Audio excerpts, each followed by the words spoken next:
শুরু করছি ঘোষালনামা আপনাদের সঙ্গে। আমি ইন্দ্রাণী, আমার সঙ্গে রয়েছেন মুখ্য রাজনৈতিক বিশ্লেষক জয়ন্ত ঘোষাল। এবার যে খবরের দিকে নজর রাখবো, পেহেলগামে যে ঘটনা ঘটেছিল সন্ত্রাসবাদী হামলা, সেই সন্ত্রাসবাদী হামলার নিন্দা হয়েছে এসসিও বৈঠকে, যেখানে সন্ত্রাসবাদের কড়া নিন্দা করা হয়েছে এই বৈঠকে। এবং পাকিস্তানের নাম না নিয়েই এই সন্ত্রাসবাদের যে ঘটনা তার নিন্দা করা হয়েছে এসসিও বৈঠক জুড়ে। আমি এই বিষয়টাই যন্ত্রণাকে জানতে চাইব, যন্ত্রণা তাহলে ভারতের এই জয়কে কিভাবে ব্যাখ্যা করা হবে কূটনৈতিক দিক থেকে? এসসিও বৈঠকে কাশ্মীরের পেহেলগামের ঘটনার সর্বসম্মতভাবে নিন্দাসূচক প্রস্তাব গৃহীত হল, এবং সেটা তো ভারতের একটা কূটনৈতিক বিজয় বটেই। কেননা পাকিস্তান সেখানে এসসিওর সদস্য।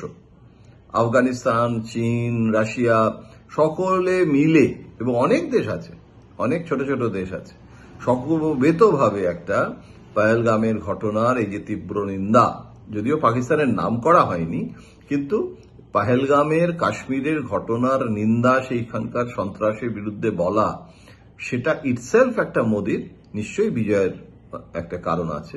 তবে পাকিস্তান ভারত সন্ত্রাস করছে বলে অভিযোগ করে, এবং সেখানে পাকিস্তানও কিন্তু টেররের বিরুদ্ধে, সন্ত্রাসের বিরুদ্ধে একটা রেজলিউশন নিয়েছেন। এই নাটকটা পাকিস্তান চিরকালই করে, অর্থাৎ পাকিস্তানি সন্ত্রাসের জনক, সেটাই সন্ত্রাসের আঁতুড়ঘর। আবার পাকিস্তানি চোরের মায়ের বড় গলা, পাকিস্তান সবসময় এটা করে থাকে। পাকিস্তানের রাজনৈতিক কর্তৃত্বটা সামরিক কর্তৃত্ব নিয়ন্ত্রণ করে, জঙ্গিরা নিয়ন্ত্রণ করে, মোল্লাতন্ত্র নিয়ন্ত্রণ করে, এটা কে না জানে।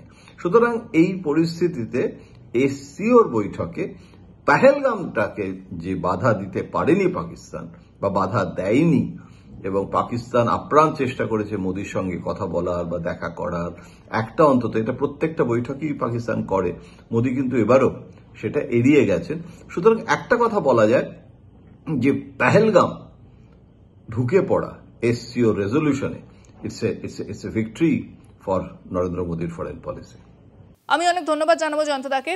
আপনারা এতক্ষণ জয়ন্তদা বিশ্লেষণ শুনছিলেন। বেশ কিছু খবর নিয়ে আমরা আলোচনা করলাম, তবে আজকের অনুষ্ঠান এখানেই শেষ করছি। অন্যান্য খবরের জন্য নজর রাখতে হবে ঘোষালনামা, কলকাতা টিভি ডিজিটাল এবং কলকাতা টিভিতে রাত দিন 7 দিন।